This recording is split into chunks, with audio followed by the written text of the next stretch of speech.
The following podcast contains movie spoilers and mature content, including graphic descriptions of violence. Listener discretion is advised.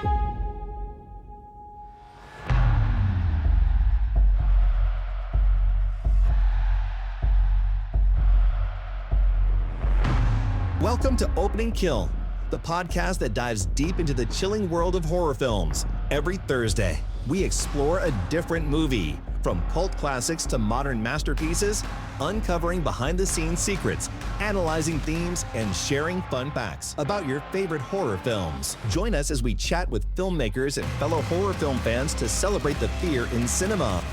And now, the hosts of Opening Kill, Michael Doran and Brian O'Connor, are here, Brian. How you doing? I am good. How are you, Michael? Good. Season finale. Can you believe it? No. 34 episodes now with this one here, and I'll tell you, it's been a lot of fun. It's been fun. It's been a grind. It's been fantastical. Yep. Just lots of great words. Yep.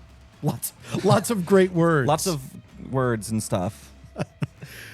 We have Shay Astor joining us also on the podcast. Hello, Shay, researcher Shay. Hello. Good to see everybody. Good to see you as well. Danielle Hine, researcher, is here. We may be hearing from her as well because she also went to see this week's movie with us that all four of us have seen and we all four have opinions on. So not necessarily the same ones. Right. We have a cornucopia of opinions. We do. Of course, we are talking about the movie I Know What You Did Last Summer, 2025. It's kind of a reboot. It's not a remake at all. It's the requel situation thing that everyone's been doing lately. I was going to say that's a good description of it because we'll get into this. I mean, there are places you wouldn't know that you were watching a new one and not the original because they certainly recycled a lot of bits and a lot of things from the original, which I love the original. I mean, it was kind of a hot mess. Oh, this whole franchise is an absolute clusterfuck. I enjoy it, but it's not cohesive. Like, it's very all over the place and sporadic. Exactly. So one of the debates we've had on the podcast over the last couple of weeks or so, 2 or 3 weeks, I think maybe even a month, is the movie Sinners. Ooh. Holla. Finally. So, Michael, you went and saw it in theaters. I didn't. You saw it streaming. As the second it hit streaming, I popped it on. All right. Same. And your opinion of it was pretty high. Oh, it's my new favorite vampire movie. It's probably my favorite movie of the year. I mean, there's still plenty of time to have it dethroned, but I thought it was just an incredible cinematic experience. Okay. And Shay, your take on it? I got you just as you were downing a drink. Sorry about that. I liked it. I just didn't love it. Okay. It had so much great parts to it, but there were parts that where I think I was just bamboozled, you know? Okay. So I watched this last night. I wanted it to be kind of fresh because apparently I'm settling the debate here. Unfortunately, I don't think I'm going to be settling anything. I'm landing kind of right in the middle. I think I liked it more than Shay did. It started very slow for me. It took about 45 minutes for the vampire stuff to really get going. This is more than just a horror film. It's a drama. It's historical. It's, I thought it was a great film. I think production-wise, it was incredible. Oh, damn near perfect. It really was a very well-made film. Not my favorite vampire movie. I thought, like with Shay, it had its moments. But yeah, it wasn't quite what I was expecting, actually. But I would still give it 3.5, 4 stars, I think. I think you at least got to give it 4 because it has Haley Steinfeld spitting in Michael B. Jordan's mouth, which was fun. God dang. Yeah, there was that. That was my Letterboxd review. It's like, I'll have what he's having. Oh, my God. And what he's having is Haley spitting in his mouth. Well, there you go. Well, and I will say Michael B. Jordan doing this dual role. We were talking before we started about the scene where they're sharing a cigarette. and you're watching this, and it's unbelievable how good this looks. It's perfect. Flawless. Very much so. So I liked it more than Shay, not as much as Michael. So also the music. The music was incredible. The soundtrack is amazing. God, yeah. So Loved many the bangers. music. Wanted more, honestly. Yeah, totally. And Danielle has not seen it quite yet. No, she's shaking her head. What are you waiting for?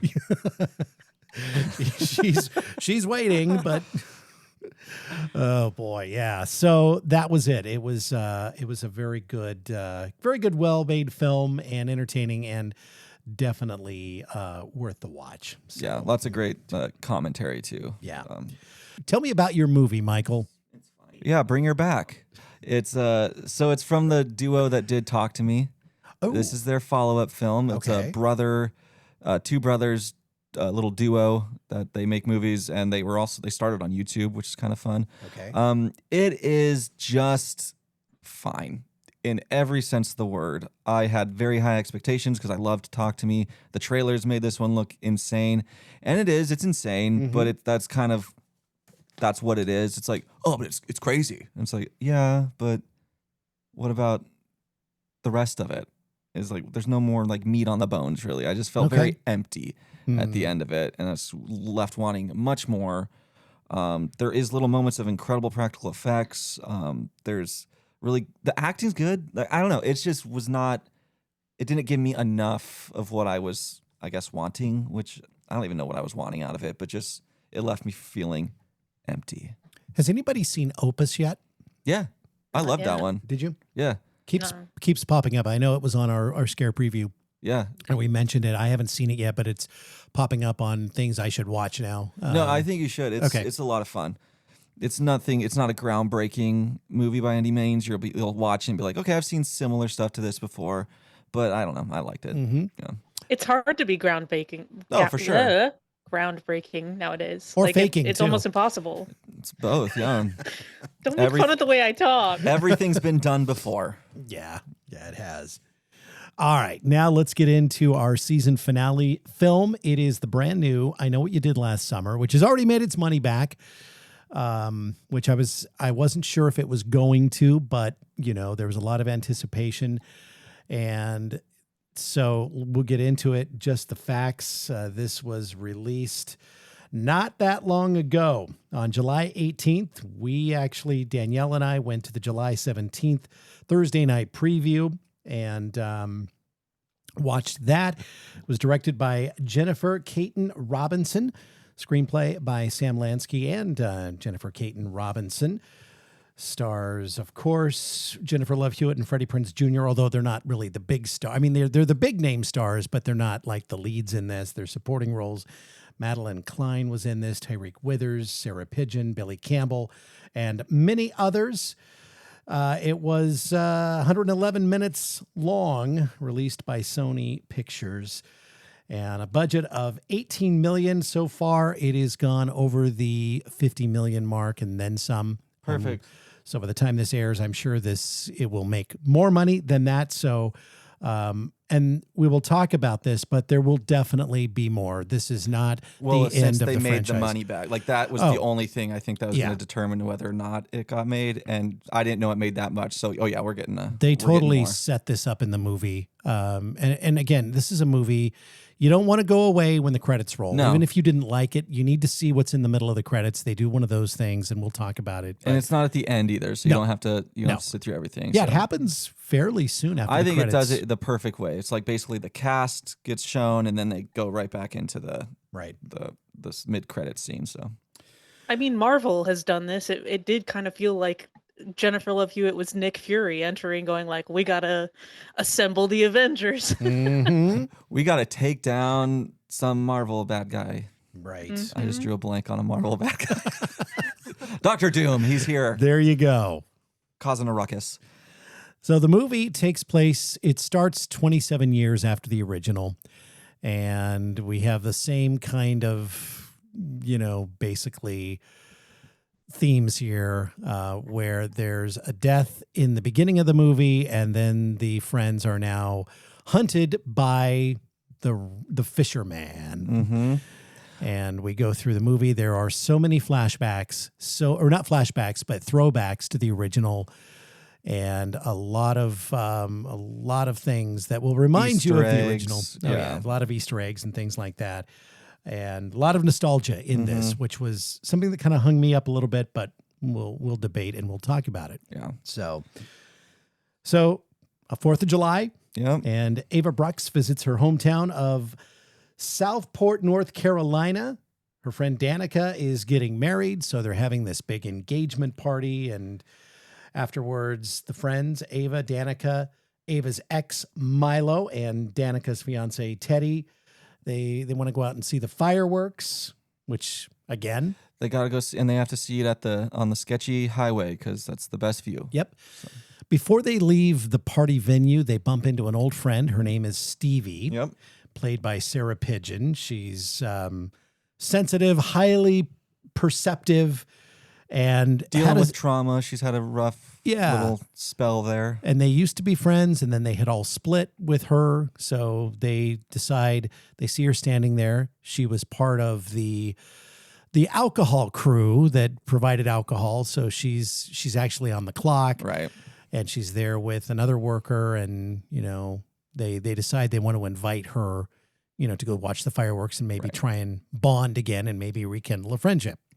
Real quick, did you guys have any of the new little core friend group that instantly stood out to you that you're like, I kind of like them? Because I did. Did you? Madeline Klein is so goddamn funny in this movie. And just how she's even introduced, I'm like, I'm a fan. I'm a like you.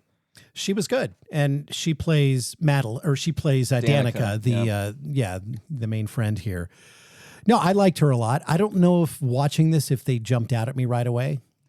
Because that's something that I really enjoyed. I like the new friend group. I was kind of like, I didn't have one where I was like, ugh. Mm-hmm. I thought they were all good in their own ways. Yeah. Yeah. And I don't know. I didn't really love any of them right away, especially because most of it.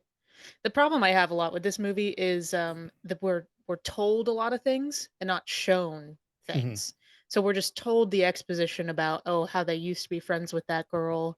And then we see from her perspective, from Stevie, going like, they used to be my friend, but then I had, this random reason that they're no longer friends anymore. I didn't really believe it. We hadn't seen anything, so I don't get it. It would have been nice to see them all as friends earlier, I guess, in a flashback or something. But at the moment, I didn't really care about any of them. Well, and Stevie had been in drug rehab too, and we don't know a lot about that either. So there were some things that were kind of left open. I think, because I don't think they wanted to have a 2-hour movie, so they're just like, here's a little backstory on them. Yeah, because it was already pretty long. And it's a slasher movie. I don't need everything to be super fleshed out for me to just buy in and be ready for it. I don't like being told instead of shown. It makes me feel like they think the audience is stupid. Mm-hmm. I love being treated as stupid in the audience. Spoon feed me, please. Oh my God. I don't want to think. Oh my God. No, thank you. Too much work there. I'm here to relax. So Stevie, there's a reason that we have different opinions of movies. Absolutely. Yep. There we go. They all Stevie decides to join them, and they all go up to go watch the fireworks. Yep. The same windy little coastal road that the original, things happened on in the middle of the night.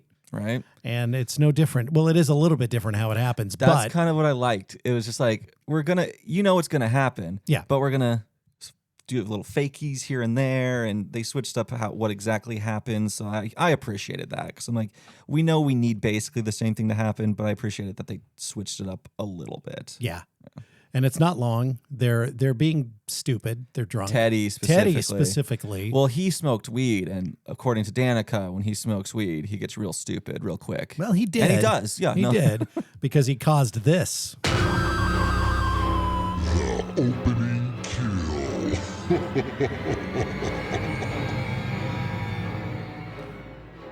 So instead of hitting a body like they did in the original one, Teddy is out there in the middle of the road being, like you said, just stupid. Yeah. And it's kind of funny because they fake you out, because the car's coming, and then that car doesn't end up doing anything. Just right. He dodges it, goes by, and then there's another car that comes that he's still in the middle of the road, and that's what sweeps and fall, like almost, it's just like crashes into the side barricade and it's just kind of hanging there. So this is a kid by the name of Sam Cooper. Spoiler alert. And he goes over the cliff. The car kind of hangs there for a minute, and then and they kind of like, they're like grabbing on the back of it, Yeah. trying to keep it on. Yeah. Teddy's knocking on the window, trying to get him to respond. He's not Right. really responding. And Danica is the only one who's really pushing to save this person, even after the car plunges over Not the cliff. Danica. Or not Danica. Who was it? It was Ava. Ava. That's Yeah. right. So it was Ava that was the only one really pushing to save. And I kind of got to be with the rest of them. We're like, what are we supposed to do? Yeah. You want me to get my climbing equipment out and rappel down this mountain? Like, I can't do anything. And even to call, police by the time they get there, I mean, they could still be alive, but They do call the police. Yeah.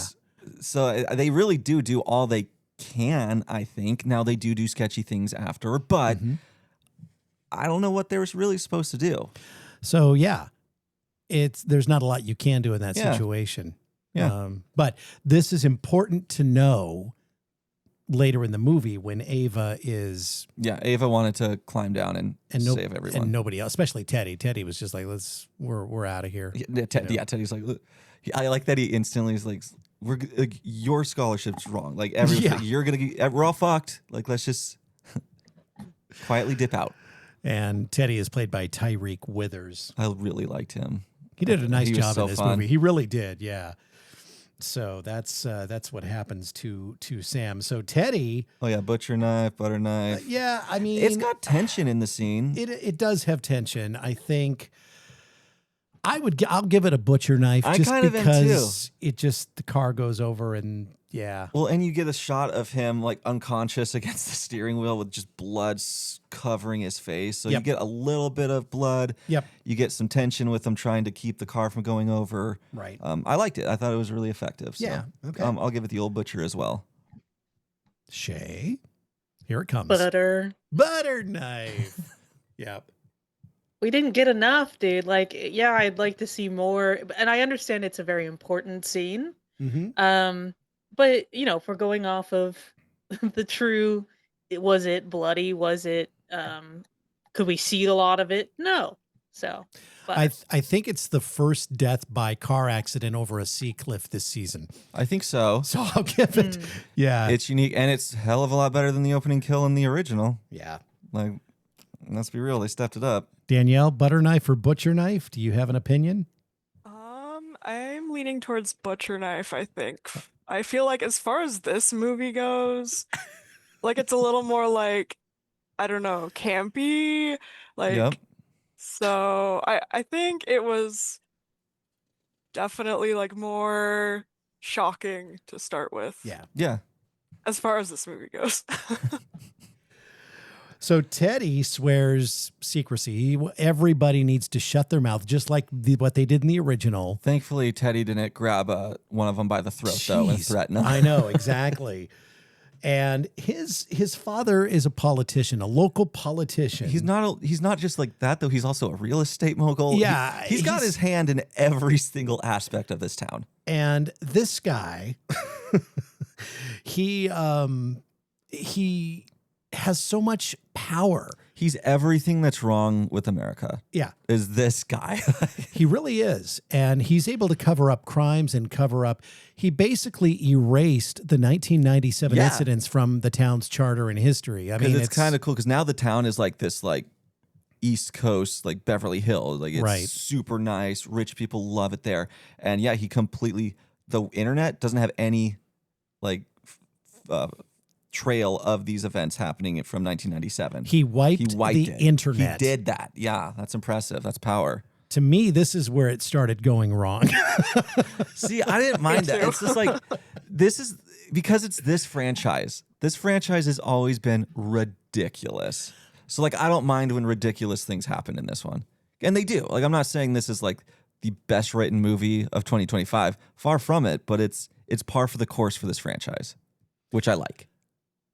I hear what you're saying. Even as ridiculous as the franchise is, I thought this was a bit of a stretch. Nobody has that kind of power to just totally erase Right. everything. Well, he didn't Well, completely he because didn't completely. because we meet someone who knows yeah, everything. Sure. But still, this was a big leap. For sure. Yeah. They're trying to pull Mayor from Jaws, just like trying to make sure the city stays open and Yup. thriving. No, totally. More for their own Yeah. own well-being. Well, that's very interesting that they did that in the year that Jaws celebrated its 50th anniversary, and all of this discussion and debate. Same holiday. Same holiday, everything else. I mean, we just did Jaws, Yeah, I know. a couple of weeks ago, and we were talking about that. It is the same Yeah. thing. No, totally. Yeah. Yeah. So everybody agrees to keep it quiet. So now we're going to do just what the original movie did. We're going to flash forward 1 year later. And I love this. So, yeah, Ava is flying back into town. Yep. And she meets this podcaster. Yes. What's her name? Tyler? Tyler. Yeah. Tyler, the hot goth podcaster. And she's just like hooking up with her in the bathroom. Just living her best life. Yeah. Really. Yeah. Tyler's great. She's fun. Gabriette Betchel, known for, she's actually the lead singer of the punk band Nasty Cherry. Ooh, that makes so much sense. Right. Just based off her look. And model for Marc Jacobs. But yeah, Oh, she's interesting. really she's kind of the goth adjacent podcaster. And Live, Laugh, Slaughter. Yep, that's her right. podcast.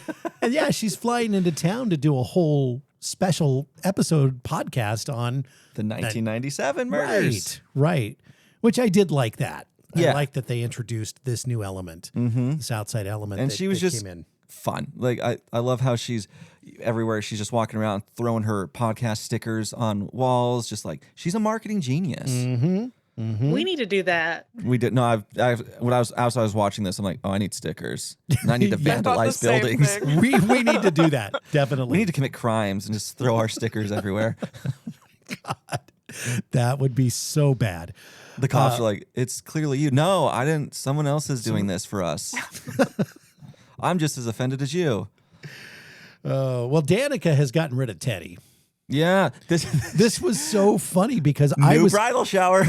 it's like a year later and she's already engaged now to somebody else, guy by the name of Wyatt. Wyatt the alcoholic. And I was a little confused by this, played by Joshua Orpin, by the way, who was in Titans and Highest Point.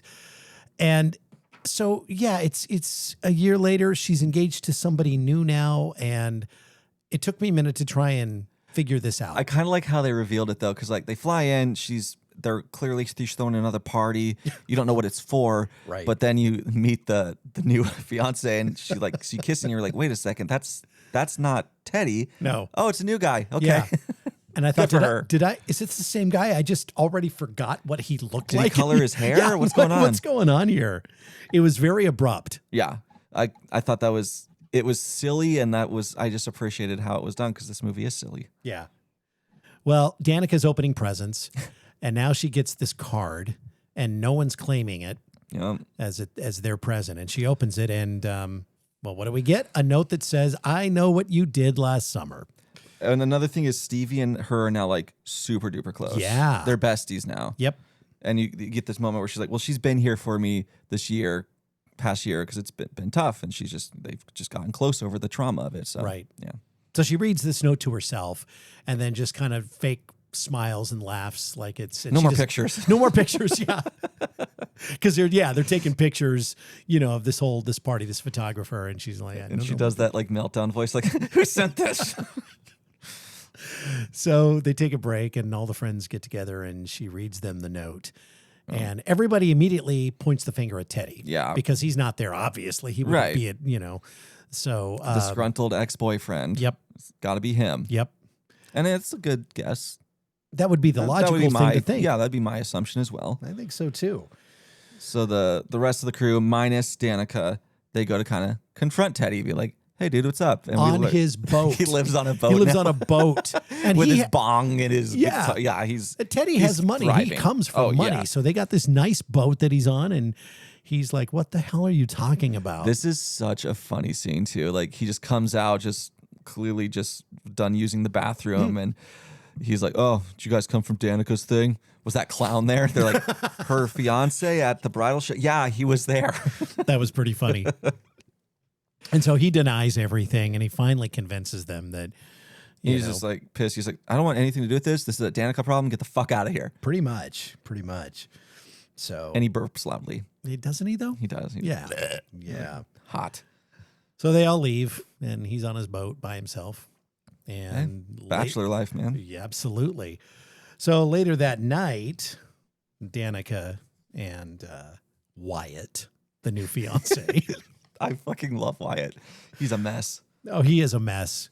They're at their little, Their giant ass fucking house. And is it? Yeah, I mean, So nice. very nice. Who owns this house? Did we ever find out? I think it's Wyatt. Is it Wyatt? Yeah. So he's got money too. So she is dating guys. Well, that's with the thing. money. I think like everyone in this town now, basically everyone in this town has money. Yeah, Like it's just that kind of a community. yeah. But yeah, they're there, and she's kind of still reeling a little bit from that letter, and so she's on edge, and Wyatt kind of comes up to her. He's like, "It's gonna be okay. Trust your therapist. Trust my words and my actions. You're safe." Yeah. And then she's like, "Okay, I'm gonna go take a bath." Yeah. And you get this really cool visual where she drops this bath bomb in, and it just looks like blood seeping everywhere. It You're like, does. okay, it sets the tune for scene for what's gonna come. Yeah. And She puts her headphones earbuds in. is doing her and meditations. it's a meditation tape, which is really kind of like ironic Yeah. because of what's about to happen. And I love that this aspect of her. She's super into like crystals and astrology and stuff. So she's just super like she would fit so well in Ashland. She would be the mayor of Ashland, Oregon. She could. Yeah. Definitely. So she's doing that, and Teddy then is cleaning up Wyatt. Wyatt's cleaning up. Teddy's not there anymore. He's not there. Wyatt's cleaning up all the alcohol from the party, and we do get a mention of him being an alcoholic, and now we get to see it because homie chugs. God. Over half a bottle of wine. Yeah. Like it's nothing. Yeah. You're just like, all right, yeah, feeling good. White wine, even. Oh, I know. Yeah. Half a glass of wine will put me on my ass. So, Will it really? Dude, I don't really like wine, so when I do drink it, it fucks my life up. Well, there's an experiment for next season that we're going to do. Yes, indeedy. We're going to give Michael a glass of wine and then start the episode and see what the hell happens here. I'll be saying real silly things. You already do, I know, so I it's can't gonna be bad. imagine It's what gonna be bad. would happen. So we get it into our second kill here, and I really wish this had been like the opening kill, but obviously It can't though. It can't be because the movie would never get on track, and it would never have the trajectory that it has. So he's hearing sounds, and he's looking out at the back. The pool. The pool. I was going to say the deck. It's like this. It's not even a deck. It's this.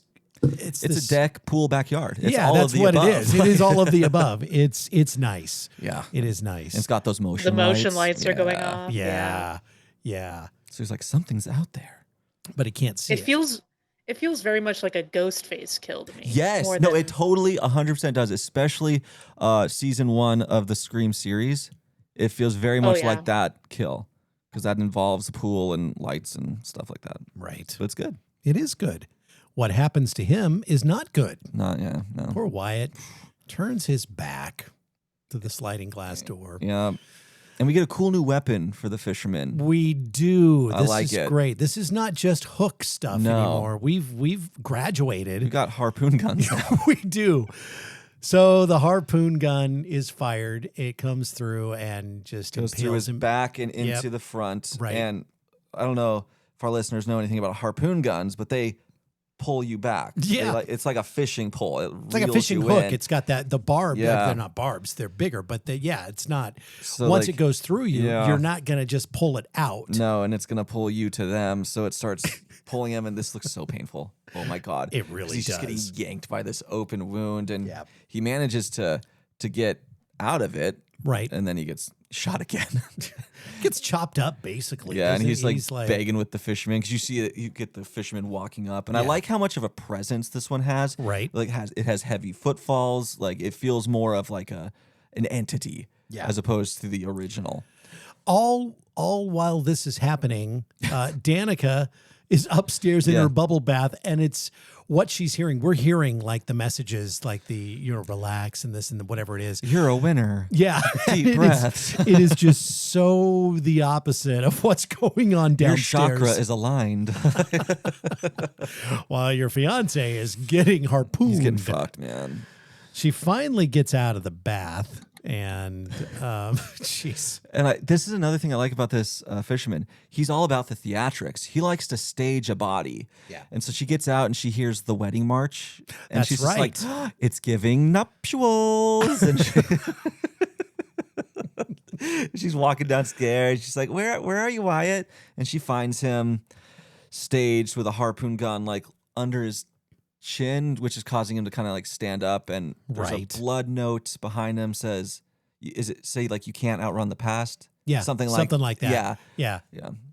And she screams, and you get this zoom up of his face with his eyes all red. It's a sick kill. It's pretty crazy. Even though it's not super violent, right. like a lot of it's off stage, off screen, but I think it's still super effective. I like yeah, it. it worked. And I did like this kill quite Yeah. a bit. Yeah. Yeah. I had a problem with it because it was mostly CG and not practical effects. You wanted know him to my shoot a stance on harpoon that. through a man, Shay? Is that what you want? I know how to fake that, don't you? Come on. Oh yeah, no, I know how. That's easy, easy Yeah. peasy. Yeah. Unfortunately, I'll do it on you, Michael. though Don't I worry was about going it. to say the way Michael would do it would kill somebody, but Yeah, I would just, hey man, you want to be in a film? yeah, might be your last one, but It's gonna be. God. Sign this paper that says you can't sue me from the grave. Well, they all end up down at the police station. And again, it's this politician dad guy doesn't want any of this stuff getting out there. Right. And he basically, he owns the police department. And all the investigations that happen in here, he's covering this stuff up and he's keeping it quiet. And it's really amazing this is small town. So I guess more likely to happen. You have money in a small town. You could do this. Yeah. Like Gotham has shown us that you can control the police. Right. Well, the whole group at this point is realizing that the group of friends realizes that, or they come to the conclusion that it's somebody who witnessed the accident Right. a year before They're when kinda Sam talking. Cooper. Yeah. And so they're trying to figure out, who this could be. And some of them And- are still a little bit in denial. Like Danica, she's like, it's probably fine. Yeah. Everything's fine. And they're like, they left a threatening note in blood on the scene. She's like, oh yeah, that's true. They did do that. Yeah, they did do that. So they start to learn more about Ben Willis, the original fisherman from the 1997 movie.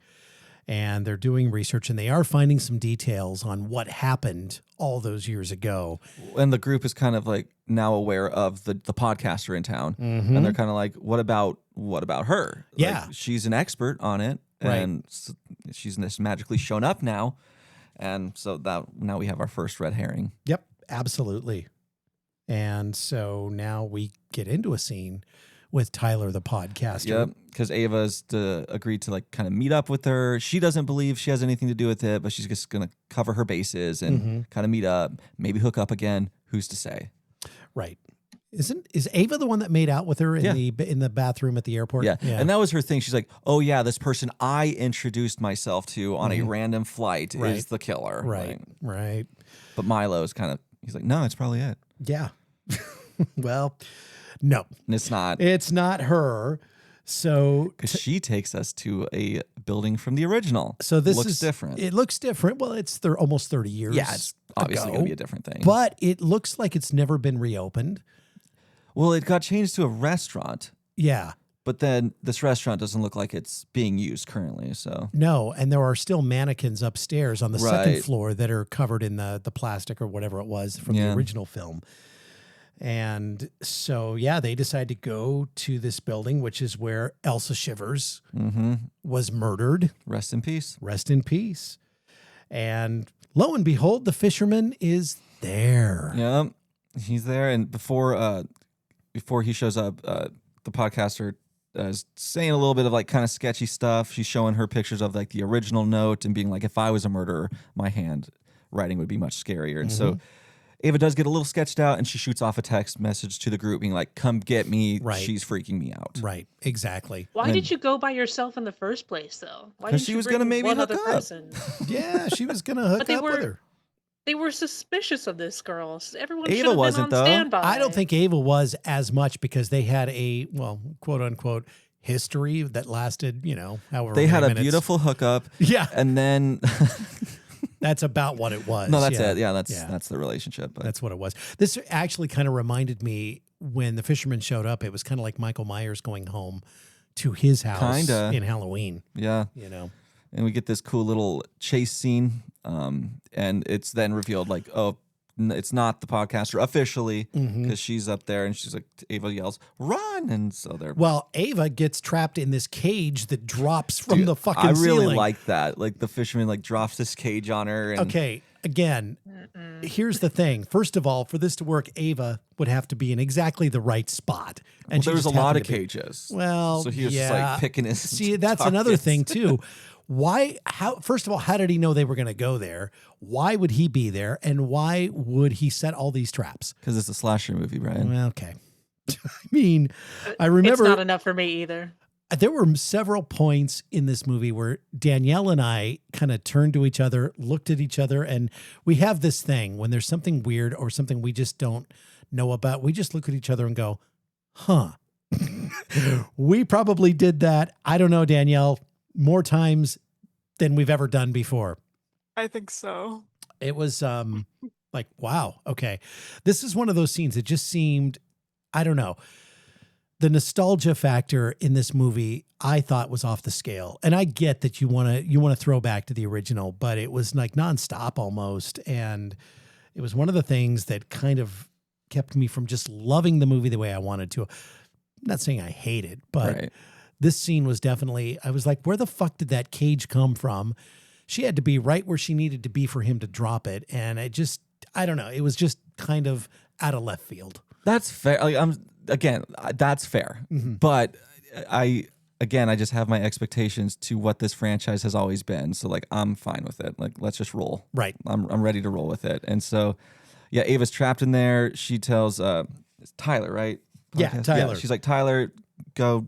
I'll figure my way out of this. And so we get this Tyler kind of outrunning the fisherman. She gets into that like little hand pump service elevator thing from the first one. We get a little throwback there. I thought that was done to where it's like, it's quick. It's not like the main part of the scene. It's just Right. kind of like a little, oh, remember this thing? Boom.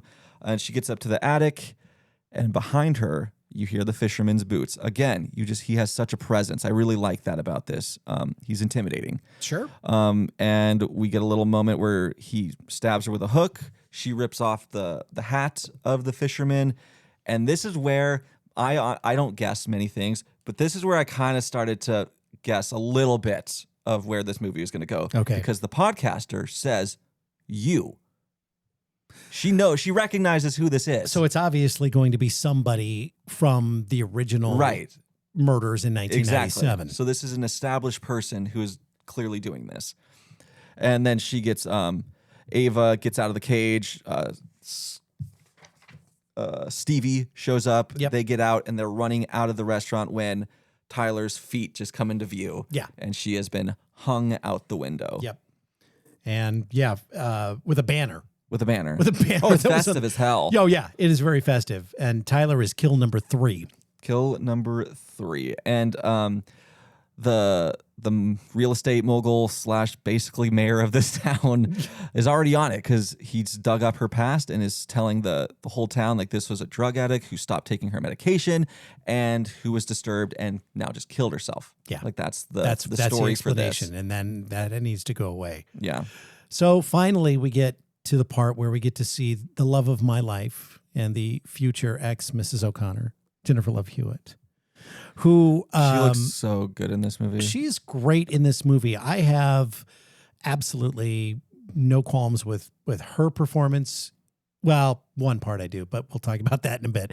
And Freddie Prinze Jr. And we met him too at that town hall meeting. Yeah, that's right. He did make his first appearance. I hated this reveal, by the way. I hated this reveal. And I don't know if it was his acting, the way he was directed or what, but it just fell so flat for me. And look, Freddie Prinze Jr., I like him in movies, but is he an Oscar award-winning actor? He's not. I get it. He's never been good. No.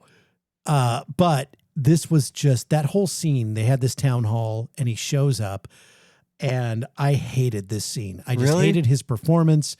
Did not like the way they revealed his character. See, it worked totally for me because not at all for me. He got caught in the act of covering up, and Freddie Prinze Jr., whose whole life has been covered up by this guy, comes in and confronts him about that and be like, "You're doing it again." Yeah, totally get that. I just did not like this. Shay, what do you think about this scene at the town hall when he shows up and they do this character reveal? See, I like Freddie Prinze Jr. He will always be Fred in the live-action Scooby-Doos. Of course. I love him too. But I do blame this more on the writing. I don't think it was him, honestly, because he signed on to do this movie and was like, I'm willing to do this 100%. He wanted to be there. Mm-hmm. And I think that, like, this is one of the good examples of the writing was the problem. In retrospect, and I think even Danielle and I touched on that when we were... After the movie, we had a long discussion on this film, and I think the writing was kind of weak in places. And it could be that. I think it's a combination of just... I just think he's never been good. Well, like, he even hasn't been as great. Fred is not acted well. He's just... he acts it perfectly for a cartoon character. I was going to say, though, that character, he was perfect for that character. No, he was. Yeah, absolutely. Yeah. But I just... that scene... And I know we're kind of going back a little bit in the film, but I did not like this reveal. That's fair. I mean, we come to Jennifer Love Hewitt's reveal, and I just thought both of these reveals were too in your face, just too blatant. I would have liked something more subtle where, let's go back to the Star Wars movie where, I don't remember which one it was, where Luke Skywalker makes his first appearance and he's like, Rey stumbles on him at the, and he turns. And that was like, kind of like the surprise, even though we knew she was going to be in the film.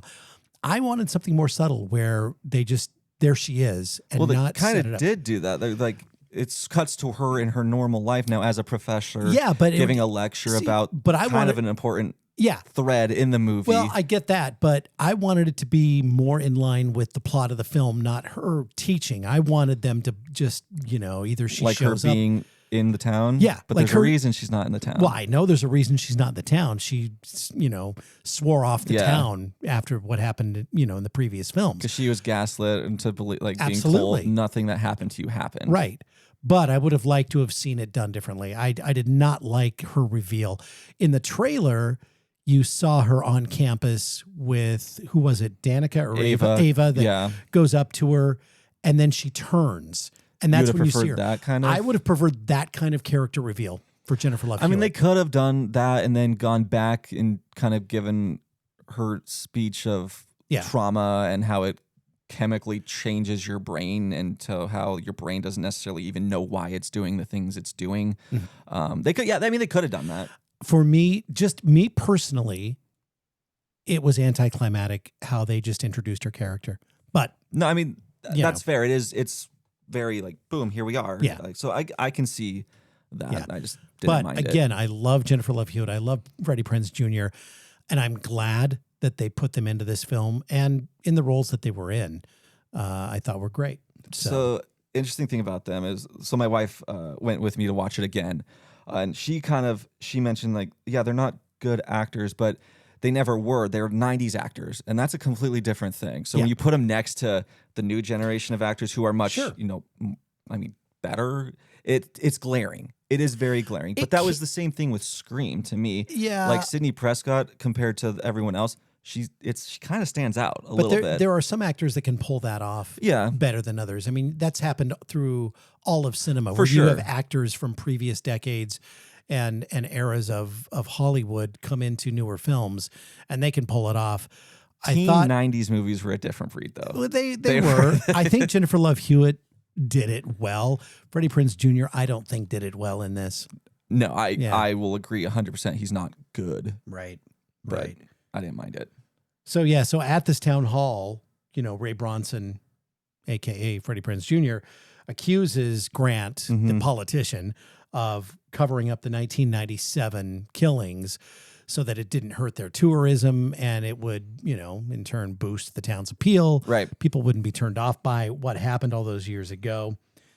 And we also find out soon after that Ava, Milo, and Stevie, they learned that Sam's car belonged to the pastor of the church. And we're introduced to him quickly in the town hall where it's like, pastor's going to be available if you need prayer to get through these horrible times. Yeah, that's exactly right. And he's played by Austin Nichols.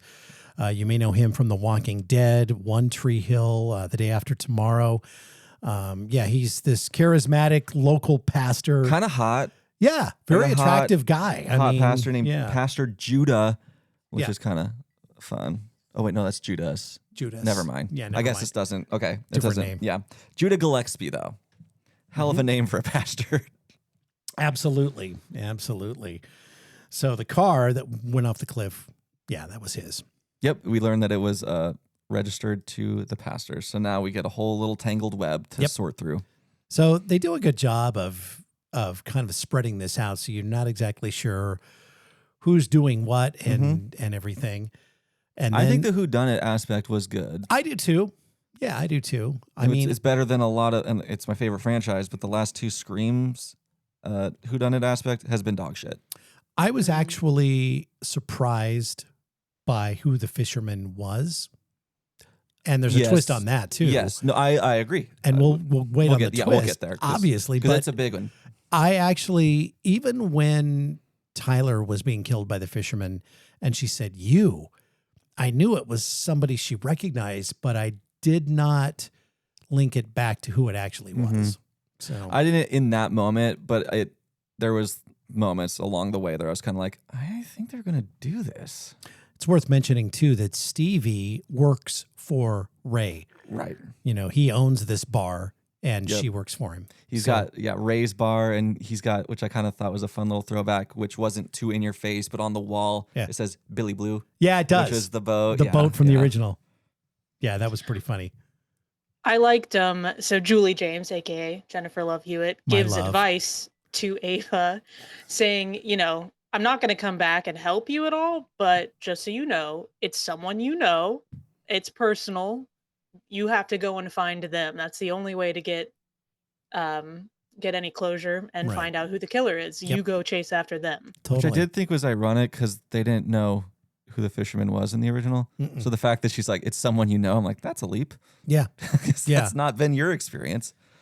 Well, and we're going to talk about another scene here that kind of relates to not knowing that I thought was ridiculous that they put in here, but I digress. Let's go back to the present timeline. Just thought I would throw that in there. I think Shane and Danielle know what I'm talking about. But so we're going to go to a graveyard scene now. Right, because now they're all got their Scooby-Doo pants on and they're investigating. They're all sleuth detectives now trying to figure this whole thing out. They're all Batman, and they're going to figure the case out. So they find fresh flowers at Sam's grave. Teddy and Danica. Yeah. They split up. Teddy and Danica. Yeah, they do.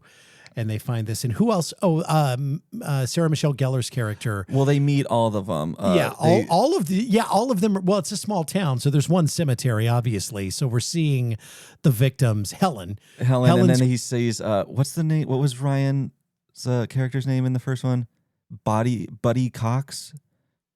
Bobby Cox or something. His last name's Cox, and Teddy has this thing. She's like, "Oh, big old cock." Yeah. So they're in the, it's nighttime, of course. Or is it day? No, it's daytime when they go there. Dusk. This is one of the things I remember turning to Danielle because as the scene goes, it becomes night all of a sudden, right, Danielle? And it was like, I said, boy, that was a fast sunset or something like that. It just seemed to happen so fast. Doesn't that happen on the coast, though? No, not like that. It was way too fast. It was way too fast. It was. But again, that's just a continuing. Yeah. No, so they're looking at all of these graves, and they've got the names from all the characters. Well, not all, but most of the characters from the first one. And they see the guy who died, and there's like you said, fresh flowers on it. And so they're like, ooh, we should see who left flowers on this grave. So the undertaker is walking Yeah, the by groundskeeper's very out there conveniently. just and they're walking like, through it. Howdy, did you see who put these on the grave? He's like, no. And they're like, well, what about the cameras? Just happened to be a camera right there. Yeah, so looking he's at that like, grave. fine, I'll go check the cameras. Yeah, And yeah. this is where it's day, and then he goes, checks the cameras. We see him get killed, and then it flashes back to them, and it's night. It didn't take him that long to pull up. I'm sorry. They weren't going to sit there for hours, you know. Yeah. No, that's fair. Yeah. Even though Teddy's like, I don't think he's coming back.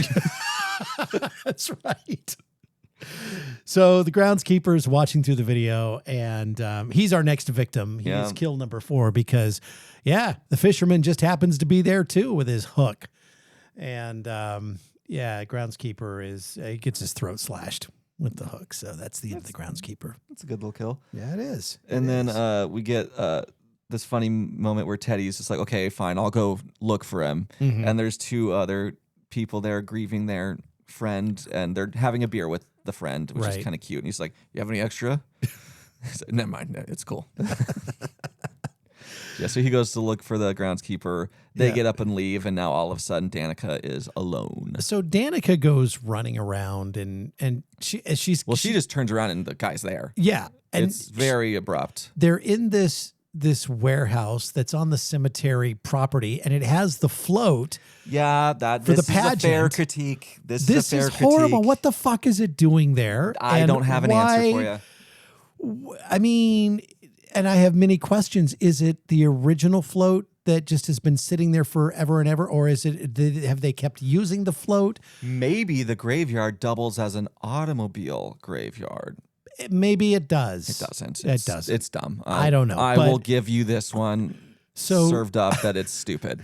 So anyway, she's running from Fisherman, and she gets on the float. She's hiding under the float, I think, first, Yeah. and then she gets out, and He pulls her up through it. yeah, that's right. And then he pins her there on the float. He's about ready to Dude, kill he her. nails her head Oh on, my on the God. bar. Just boo. I would have been like unconscious completely with a concussion and not being able to function I after would have that. been It was dead, hard. crying, Yeah. and bleeding Yeah. everywhere.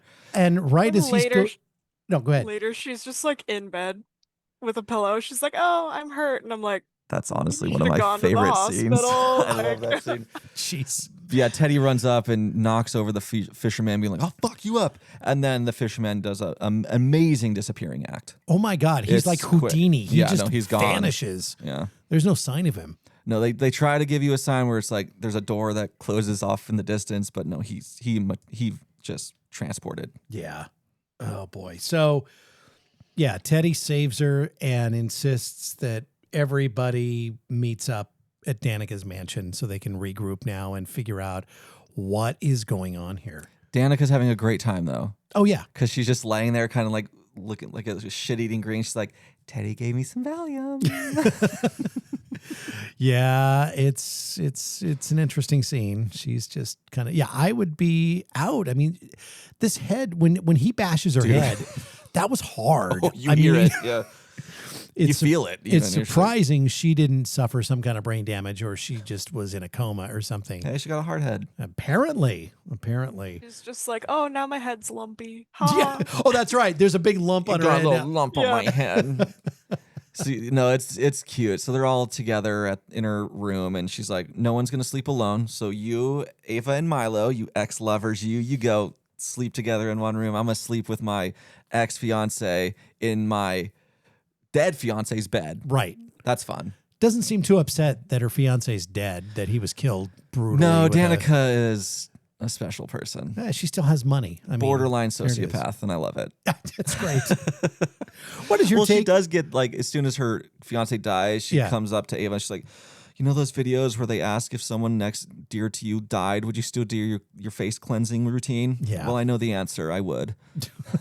God. What is your take on Danica, Shay? Is she just as nuts as we think she is? Oh, I'm not a fan of Danica when it comes to the writing. To the writing, okay? Here's the problem. This is all so Gen Z writing. Yes. Yeah. But and that's on purpose. Yeah, it makes them stupid. I don't love that. I think people are smarter than that. I think Danica would be smarter than that in the moment, but also, it has to go. It leads to further things that need to happen that we haven't gotten to yet. She's never had to be Um, smart though. She's always had money to bail her out. yeah, but I don't think she's like the dumb blonde. She isn't. She's like should be better than Helen. That's what in my head. She should be smarter than Helen is. Like What's what because they're Ava's like for? the comparable. Yeah, but Ava's supposed to be Julie James, Yeah, so like okay, fair. Right. it's all a little different. I don't know. I do think they could have done this better. Of the concussion led more to the dream she's about to have Oh of my Helen. God. That was the scene Um, I was alluding to, and we'll get Yep. that here in a second. I think it We're not quite definitely there yet. did, but yeah, they could have maybe in the moment right before it happened, her being like, "Oh, my head's, I'm feeling weird." Yeah, they could have done something more. Yeah, well, let's Exactly. let's go ahead and talk Well, about we have to this. first talk about Milo. Well, let's talk about Milo. Milo is Ava's ex, and Milo, played by Jonah Howard King, he carries a lot of guilt with him, and he's very charming, but he's emotionally volatile. And by the way, he was in The Little Mermaid. Was he Eric? He was, Oh, a couple of years ago. By the way, Nice. now he's in this movie. He stole that role from Harry Styles. Yes, he did. How dare he? So Milo ends up, he just wants to leave now. He leaves the mansion. Well, because they're in the middle of hooking up, Yep. and then Ava's just like, "Choke me." yeah, And yeah, He's just like, "I need a minute." yeah. I don't know if I'm into this, and so he And it's this leaves. fucking hilarious scene where Yeah. he goes out to because he needs to get a charger for his phone. Yeah. So he goes out to the car. He's sitting there for a second. He's just like, "It's okay. You can choke her. She asked for it. Don't be a bitch. You can do this." Yeah. And so he tries to get back into the house, but like there's no door handle. He's locked out. Yeah. Yeah, and he's locked out. So he can't get in. So he goes up to like the window of the bedroom they're Right. sharing. He's just like, "Hey, Ava."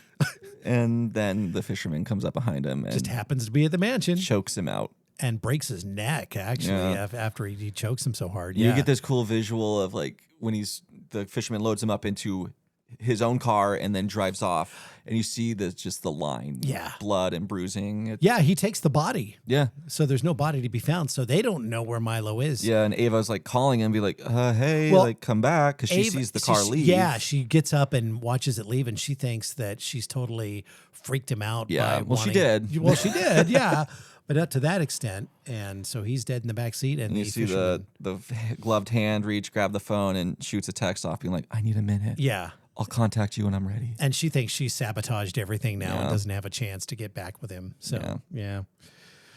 Little freaky. Yeah, Yeah. teen well, drama. I love it.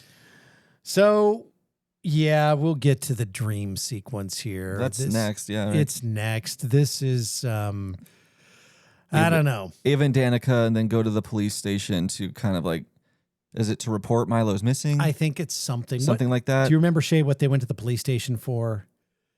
They ended up. Oh wait, no. They go to the church first. That's and they kind Yeah. of like, we need to look into this guy because his car was registered to. Yeah. Yeah. So they go in. Danica sneaks into his office and she finds this weird book about Sam. Yeah. And it's like handwritten stuff, like It's like a journal It's like a type thing. collage Yeah. journal visual thing. So they're sketched out by that. So after that visit with the church, they head to the police station to be like, "You need to look into him," And the pastor wasn't there at first. No. It was whoever worked for the pastor. which was the girl who also worked with Stevie in the beginning. That's right. Yeah. That's right. And so the pastor ends up showing up as Stevie is, or was No, it Ava? while Ava is- was in his office. Danica was in the office. Or Ava Danica, was I'm out sorry, in Danica, yeah. was out in the sanctuary. Right, And so right. he's kind of talking to her, and she's like, "Oh, I'm kind of having a hard time." He's like, "I got the book just for that." Yeah. So he goes to get the book in the office, and it's a little moment where Danica has to hide, and Yeah, this closet. And for a minute, you think she's going to be confession discovered. booth. Oh, that's right. It was the Yeah. confession booth. And she thinks she's going to be discovered. The point of view is of him looking. He looks right at her, yeah. And then he ends up having to go out, and she sneaks out. And Yeah. that's that. So that's why they're at You the get police very station. like culty vibes from this church. Oh, it's I mean- not like just a normal church. No, you're absolutely right. I didn't think about that, but that is very true. It was Yeah, I mean- very because it kind culty. of doubles. It's church, it's AA, but like the people there, they're very Ashland-esque in my mind too. Of just We're like not a congregation. kind We're a of- family. Yeah. we're new hippies, new age hippies. It's everything's connected and everything's love, and you're like, yeah, fuck off. All right. That is the one thing that pastor's like, you need to understand, like, death is all a part of God's plan. So it's like a way to just discount any feelings someone's having of grief. Exactly.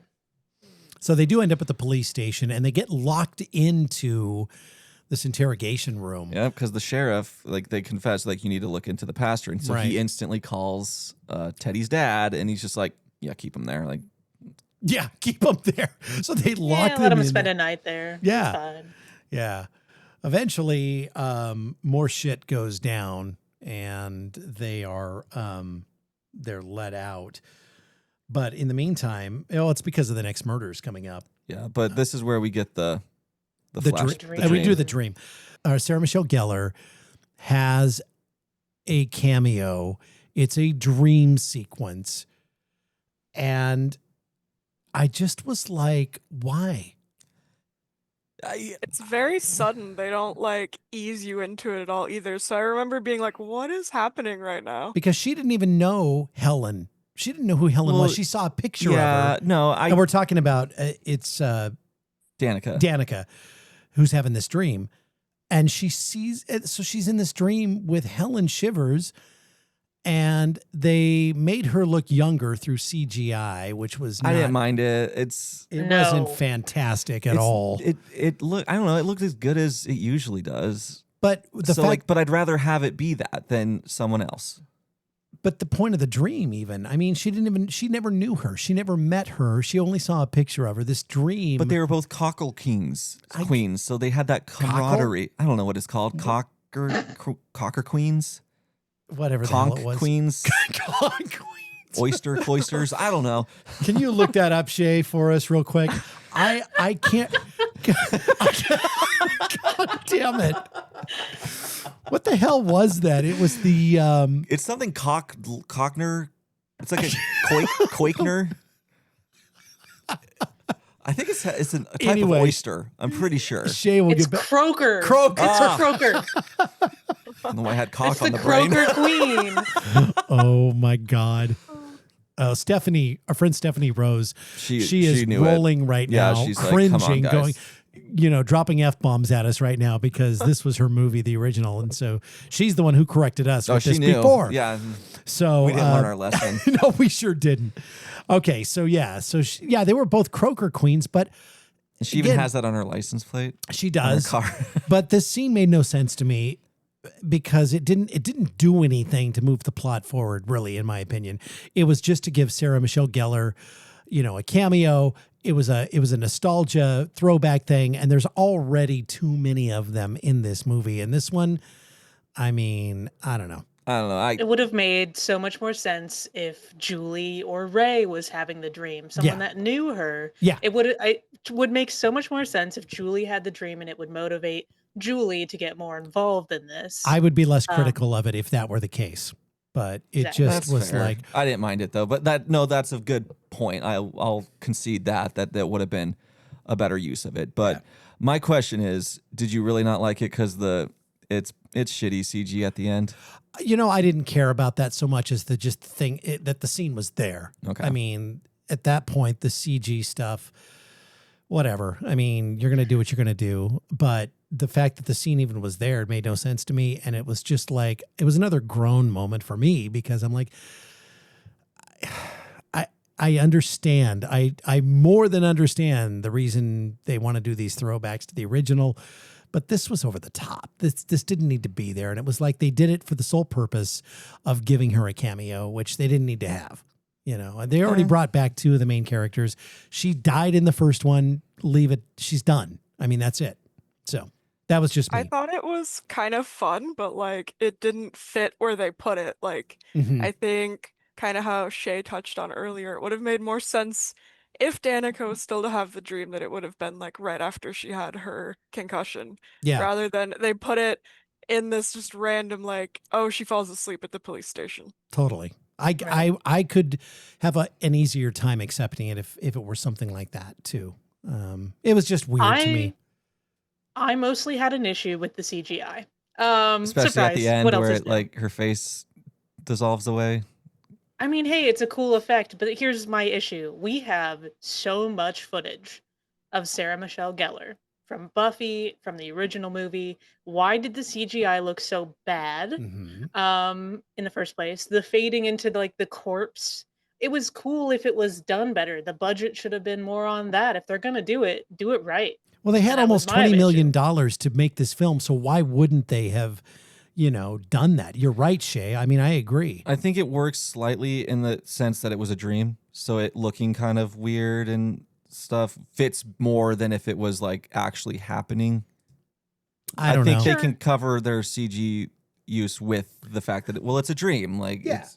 I mean, I get that too, but I The mean, issue is they use too much CGI in this movie, and that's going to be my biggest complaint of, practical effects can be done with like the hook and the slashing of throats. It doesn't need to be CGI. mhm. The making someone look younger, it does we had for one, Sarah Michelle Gellar still looks fucking great. All right. Yeah. She could have just had some heavy makeup on and she would have looked okay. I was wondering that too. I mean, yeah, she does. She looks incredible still. Yeah. she looks I a don't know, little it's- bit. I don't know. I agree. She looks fantastic, but she's definitely her face structure has changed. Freddie A Prinze little Jr. bit. Sure. I would disagree with. I don't think he's. Yeah, they He made him hasn't look. aged like fine wine. Whew, they didn't do him any favors either. So he looks a No, little they rough. should have had him more clean shaven. I think so. It made him look a lot older. Yeah, agreed. I mean, I get I don't know. I think he's supposed to look a little more haggard Well, of sorts. I for get reasons. it. No, that's fair. Yeah, no, That's a fair point, but I mean, they did. yeah, it with he's not the hot one of the movie, so I guess No, they're fine with. Yeah, But they did it with Sarah Michelle Gellar, and Jennifer Love Hewitt still looks fantastic. But so I don't know. That's just a personal thing. yeah. Yeah. So we see Danica does wake up, but before they're let out, we jump to Teddy. He's and going into the gym. His Oof. daddy. Yeah. Well, he goes to the gym first, and he's like, "I'm gonna do some workout, so I'm ready to fuck this person up." And then he proceeds to just go to the sauna. Yeah. I know. And Oh, my you know favorite what? thing. My favorite thing is the fact that like we got to stick together, and then Stevie's like, "Well, I got to go to work," and Teddy's like, "Well, I'm gonna go to the gym," and they all separate, even though they're not supposed to. They just said we're gonna stick together. Everyone very should stay Scooby-Doo. together. Exactly. Or Cabin in the Woods esque, where some shit comes out of the vent and they change their minds all of a sudden. Exactly. Yeah. And I telegraphed this. I knew what was going to happen next, and it didn't disappoint. No, he's sitting there. You almost see his balls because he opens his legs, and then you hear the little screeching sound, and you look, and someone in the fog has wrote, "You're next." Yeah, and the steam. Yeah. Not going to be foggy in there. Oh, It'll yeah, be true. steamy. Jeez, Michael. So then he proceeds to just go home and drink alone. He does. That's exactly what he does. And this is a cool setup because like he's got this cool hallway like thing. Yeah. And on his, I don't know what it leads to, but he's out on the backyard drinking, fireworks going off, and this door, which is clearly motion activated, is just opening and shuts, opens and shuts. Yeah. You see this figure at the end of the hall. So he goes to investigate, and he's looking around, and that figure is obviously the fisherman, but he's standing in front of this statue, so that's why it doesn't stand out to Teddy. Right. And so Teddy turns around to go back, and the fisherman then attacks him, slashes him a few times. Teddy also gets some good shots in, though. He does. He does. So, but Well, not it jumps enough. from him it jumps from Teddy like standing up, stomping on him, spitting on him, going like, yeah, and then the next shot is him crawling up the steps. Well, he's So it lost just, like, blood. Oh, he's losing Yeah, but- lots of blood. it was like, oh, I'm all big and strong, and I'm up, and I'm doing okay, and then all of a sudden, like literally, the next shot is him crawling. I think that was the was just a weird adrenaline shot. of him. Like, he's We high on should have seen him adrenaline. fall then, That's fair. Michael. That's fair. But yeah, he's crawling, trying to get help to his parents in their giant ass house, and his mom is seen looking out the window, and he's like trying to call to her, but he can't quite muster the strength, so it's Right. very weak. And then we see the fisherman catch up to him. Oh, but first he does that cool ghost face knife wipe. He does. I liked that. He does. And then we get the doorbell ringing, and Teddy's dad goes to check it out, and he sees Teddy just bleeding out. He's freaking out, runs up to try to comfort him, and then we see the fisherman sneak up behind him and proceed to put a hook through his neck. Yeah. Hook, line, and sinker. So that's Teddy and Grant. Yep. Dead. That's Kills number what? 6 and 7. 6 and 7. 6 and 7.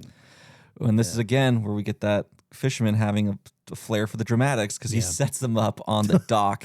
And it looks so cool because their bodies are all contorted because they have hooks like dragging their bodies in different ways. It's right out of Jaws, how they hung that tiger shark, where it's curved and their heads are, it's pretty, that was pretty cool. So like, the crew are down on the docks. I don't know why they're there. They're looking for some more clues, but they stumble upon it. Danica freaks out, and this is where the rest of the cops show up and start to cover it and be like, disperse. Nothing to see here.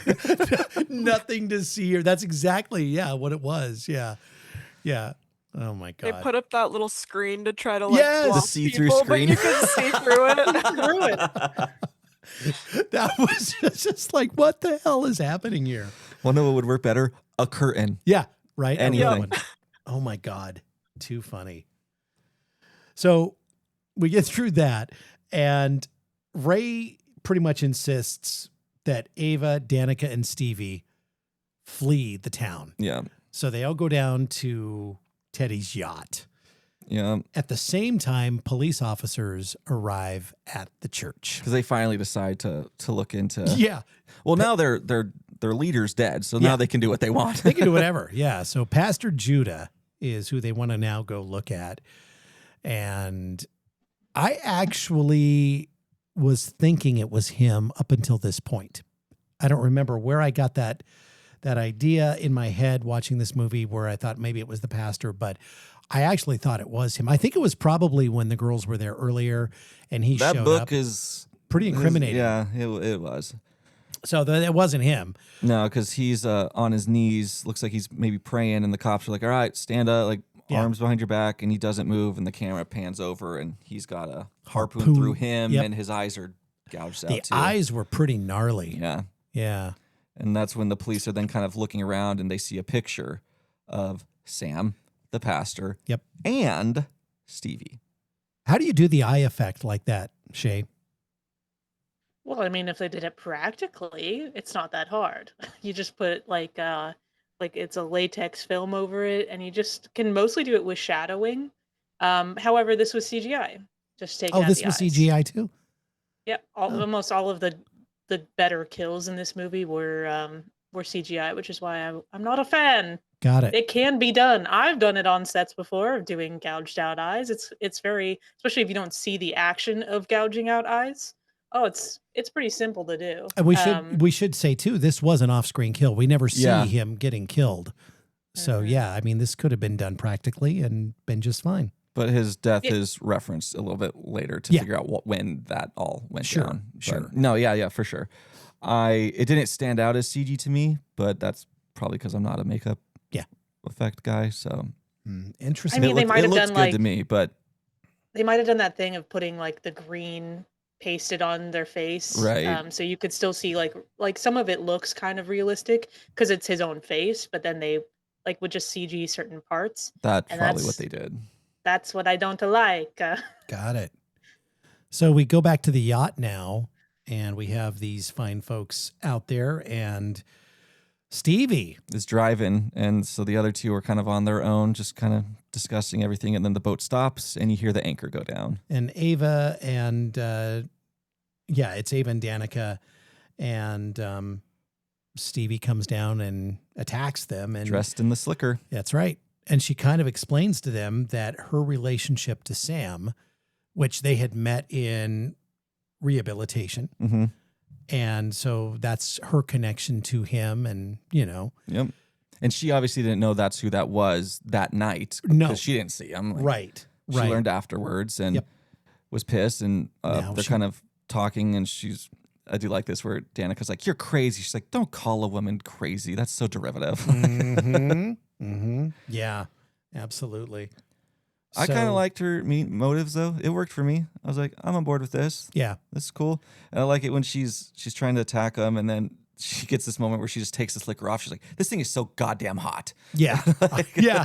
Because that's my thought every time I see it. I'm like, that has got to be miserable. So Stevie ends up stabbing Danica and basically tosses her into the ocean. Yep. And Ray shows up. Yep. And he's just like, you don't need to do this. Stop it. Yeah. And he ends up shooting Stevie. Yeah. And you see her just kind of tumble over the boat. And Right. that's that. Well, it's not. And No. and I have a real problem with this too. And we'll talk about it when we wrap up this film here, because there's just so many things here. Yeah, I don't know. So they get First, back. well, I don't know how ahead. far out to sea they really are when all of this goes down. Probably not crazy far out because Ray shows up in like a airboat. Like it's just like a inflatable boat with a motor. Mhm. So I don't think it's too far out. Probably not, Yeah. which makes a little more sense with what we're about to see happen. But yeah. Right. So so Stevie falls off the boat and Ray's just like, all right, let's go back to the town. And the next scene is Ava, the survivor, in the bar of Ray's, and they're just kind of like talking.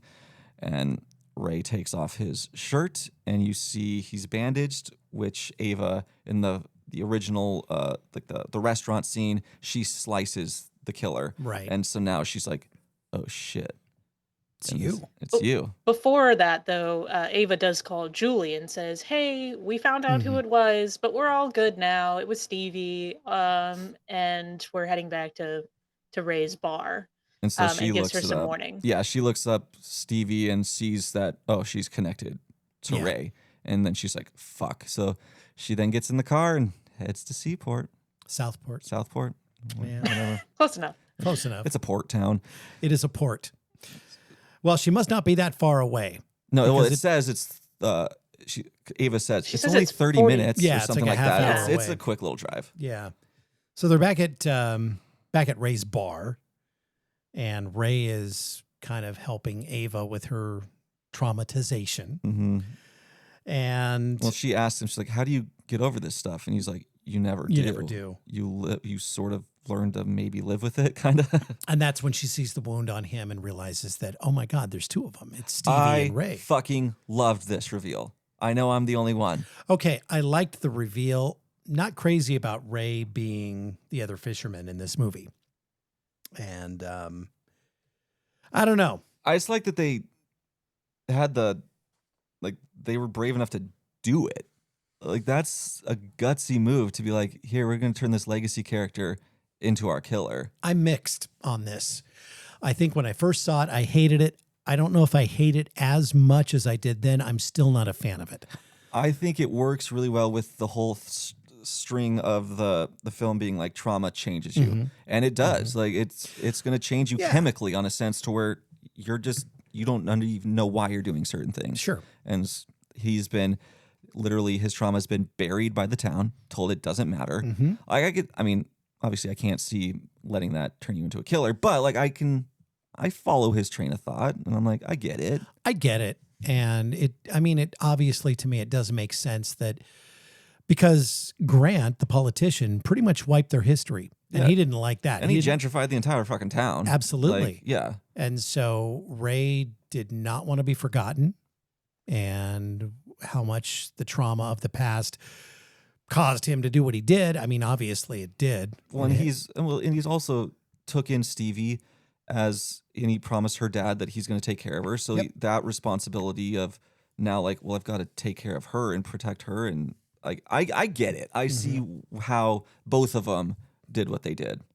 There was an interesting scene earlier in the movie where Ray actually shows up at Julie's house. Yeah. And they've been divorced for a long time now, and they really don't like each other No. at all. And I thought there was going to be something else there. I thought there might be a reconciliation or something, but it was pretty clear that they parted on horrible terms. Again, makes sense though. Yeah, it like when does. you have that much trauma Sure. into a single relationship, it's very rarely going to end. Right. I mean, it's going to succeed. It's usually always going to end. So Julie Well, shows it's either going to bond them together for life or it's going to tear them apart. For sure. But and like I do statistically, think- it's not It It's makes usually sense the why it tore latter. them apart. Yeah. Yeah, Yeah. but at the same time, I really didn't like, once again, being told and not shown how their relationship failed. Because the last time we saw them, they were getting engaged, and and I Still Know What You Did Last Summer. Everything was like fine, and then jumping to this where they're not fine. I kind of wanted a little more in between, I guess, of if they're Scream going to talk about it, go ahead, talk about it more. But they didn't. They just Scream does told that us, all the oh, time though with Dewey and Yeah, Gale. they no, went in no. Gale. I get it, but I think Gale and Dewey made sense. They had their relationships made sense throughout the entire thing. We saw them have discourse through each and every movie of them love hating each other. And this one didn't. We saw them love each other, and then now they hate each other. I It think made some sense. I think the difference with Scream, they had more films Yeah, to true. fill in those details. There's only 2 others. I mean, the this third one had nothing to do with the Yeah, original that's- cast or anything else. So I understand what you're saying, Shay, and I agree. I would have liked to have been in on more of that backstory. At the same time with Scream, yeah, they had a lot more films to Yeah. be able to flesh out those relationships. But it was kind of odd, and I would have liked to have known where their downfall was and what happened and eventually. But in any case, Julie ends up showing up at the bar. She gets there. Ray attacks both of them. And that's where we get the story, how he's been following in Ben's footsteps, took Stevie, in, and then made her, an accomplice in all this, a partner. And yeah, they want revenge on Grant's effort, the town's effort to wipe out their past, their history, the 1997 killings. And I do like that they tried to erase us. Yeah, right. I do like how they gave it 2 different perspectives of that. Like you get Julie's way of coping with it and being like, well, who cares? It doesn't change what's happened to us. Yeah. We still can know what happened and you have to get over it. And then you get Ray's where it's like, he just couldn't. And so you get that 2 very different reactions to the same kind of thing. Sure. Yeah. My least favorite moment in this entire film is right here. It is Julie when she's in this confrontation with Ray, and she goes back to 1997 and screams out, "What are you waiting for?" Not only once, she does it quietly once, and then she screams it the second time. And I literally laughed. I am sorry. This line was so I just cringed. I'm like, you have got to be kidding me. This is so stupid. But how much better would it have been if she then did a twirl? Oh, that would have been even worse. Put her arms up. Although she was What are in you waiting for? she was in no position to do it. But that line She could have gone out to the street, yeah. twirled, and come back. Or let's make this even more mysterious and miraculous. Have her on the water, just walking on Ooh. water, twirling around. I love that. What are you waiting for? That was iconic in the first film. It was so lame and just... Well, there was that, and then right before that, there was this like really bad framing for some Oh of my the God, yes. shots, Yes. and both of us were just like, something's not right here. And I know they did that to create this sense of discombobulation and just, whatever it was. But I hated the way they framed the shots when It they were... actually kind of like pulled me out of the moment. Yes, me too. Me too. And that line definitely did, because I was just like, oh no, you didn't just do that. I mean, we've already seen so much throwback to the original. This was over the top, way over the top, with the Sarah Michelle Gellar scene, way over the top. So it kind of lost me. I need to go back and I don't know what framing you're talking about. I must have just not been paying attention to that in this specific It moment. just I'm was- curious so though, they because were I doing- love framing and like everything. Yeah, so. they were doing the close-ups, medium close-ups on Jennifer Love Hewitt and Freddie Prinze Jr. And it was just, it's not the normal framing you would normally do. Normally you have the actor in the right side of the frame with, Gotcha. and it okay. was opposite, and it was just very unsettling, which that's probably what they were going for. I get it, but it didn't work for me. Okay, I'll pay attention to that. I'm yeah, it curious. made me Yeah. go, wow, that just, now I'm thinking about that instead of paying attention to the movie. So yeah, no, I agree, Danielle. That was something too. My biggest qualm here is that there was not any great chase scenes in this entire movie. The chase scenes are short, and this was the moment where we have Julie James and Ray right there, and this should have been like a longer chase scene, in my opinion. and it gets ended real short. Because I don't know where they By- could have gone. Like, Ray's not trying to, like, Well, she should have kicked his ass, honestly.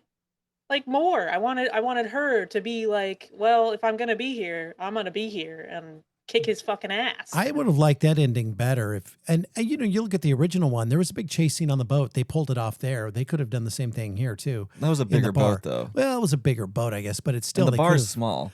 Yeah, but It's I like a thought, single wide trailer but they size. didn't leave the room. They didn't, I mean, that was just it. I mean, I Well, don't because know. he couldn't have. He still was planning on having her take the fall for everything, so he couldn't like let him out. Yeah. Like they couldn't get out and cause a ruckus, get attention. So they kind of had to keep it contained here. And no, I They could have agree. done They- more. I would have.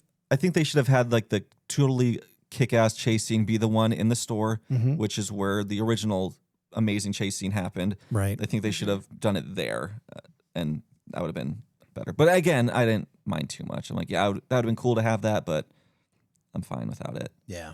I don't know. We just killed, like, quote unquote, killed off Stevie. We now have the last two girls fighting against the last killer. They should have teamed up a little more, been beaten up, like a more of a struggle. But here comes Ava, as Ray's about to finally hurt everybody, I guess.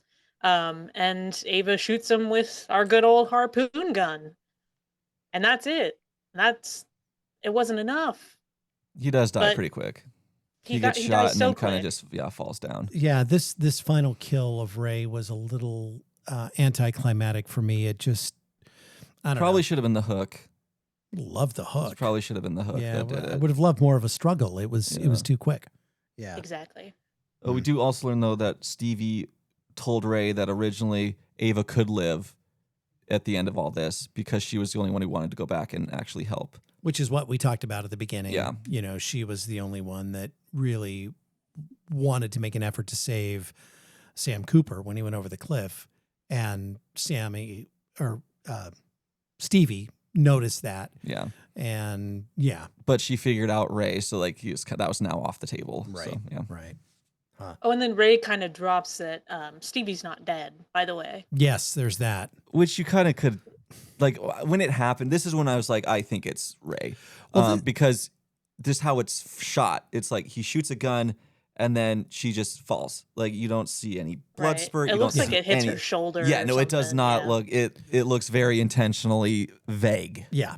No, agreed. And this is where I was wondering how far offshore they were, because if they fake Stevie's death, she's going to have to get back somehow, and to swim if you're way out in the middle of I mean, that just seemed so out there. But if they were close, then, I mean, it's not bad. And then you also get, I love this part. It's super cheesy, Yeah. but Madeline Klein laying on the beach, Danica, Oh, my God.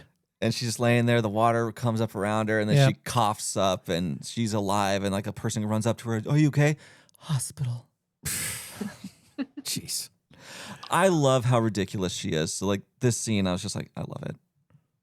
We love can't it. forget the part though where Ava and Julie are sitting on the ground in the bar after shooting Ray, and I think it's Ava goes, "Fuck the 4th of July."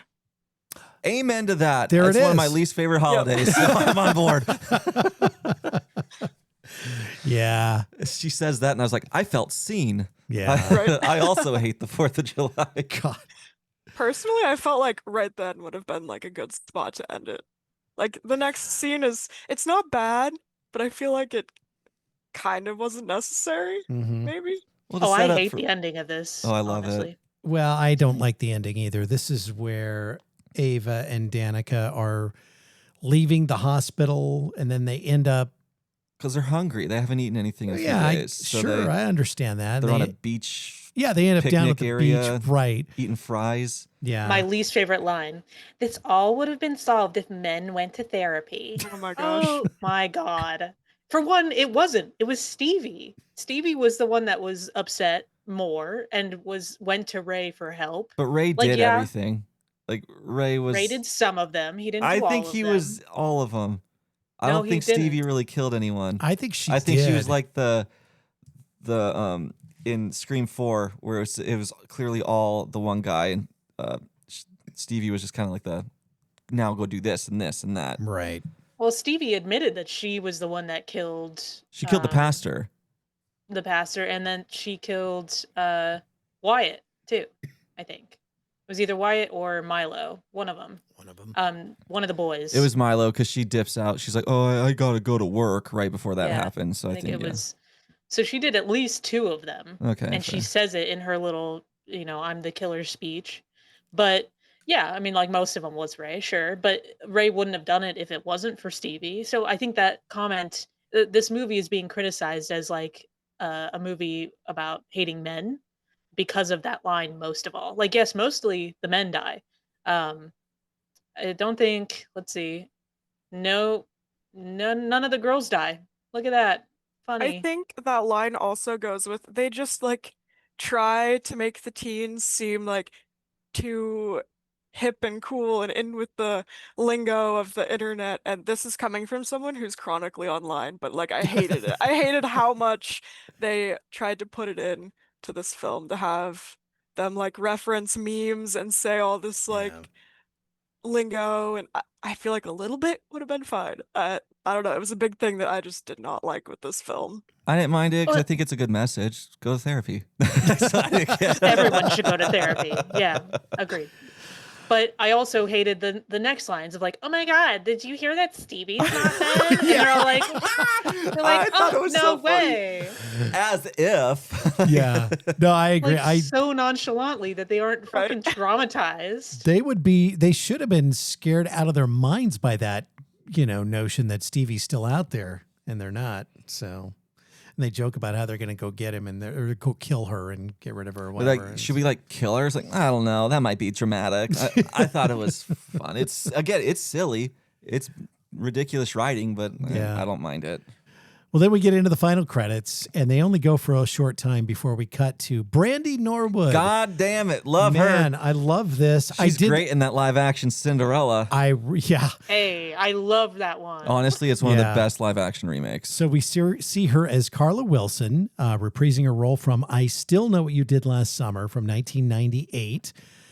And of course, she was Moesha, and we talked Cinderella. And there she is with her boyfriend, husband, whoever it is, and she sees this. They're watching the news. The news, and it's all on the news about what happened in Southport, and she's like, "God damn, what is going on?" People are always trying to kill that woman. I know. And then the doorbell rings, and it's Julie James, Mm-hmm. and she comes in, and she was left a note. Yes. And the note says, "This isn't over." Right. And so. And it has a picture of Brandy's character with her face crossed out. Yes. So, yeah. And so here's why the franchise is not over, because Julie asks Carla if she's ready to move on and help find the stalker. And she's like, "I thought you'd never ask," or something like that. And I'm like, really? Is that what the normal person would say? You're going to go hunt a serial killer and you're all for it, and that's what you want to go do? Really? Hey, it's reliving their glory days. Another part you turn to me and you're just like, "Oh my God, they're not doing more, are they?"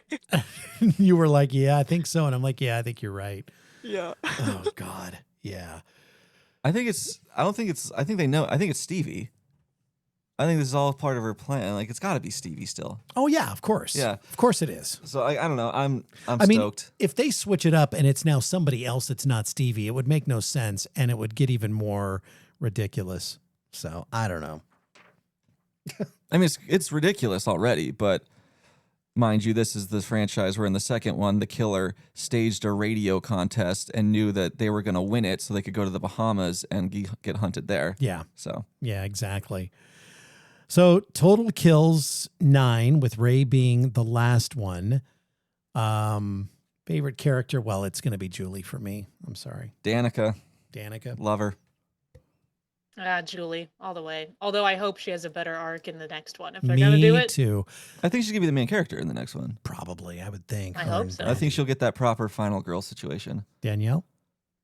I'm kind of with both Danica and Julie. Okay. I feel like they both had their own moments.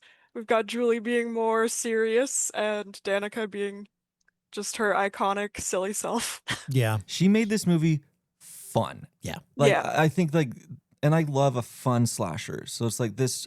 I just love the vibes of it. Favorite. It's funny that none of us pick Ava, the other final girl.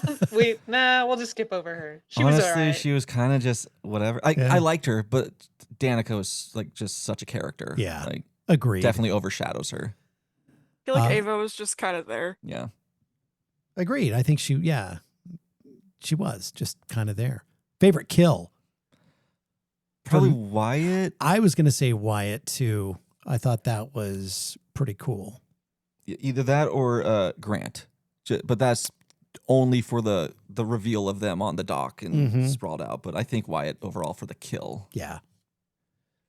I would also say Wyatt, just because it was at least the most bloody. All the rest were kind of not enough, in my opinion, and not a good enough chase scene. At least Wyatt's, we got to see a little bit of the action. Mm-hmm. Yeah, that is true. Danielle? I'm kind of not sure if I had a favorite. Okay. I can't think of one Okay. at the moment.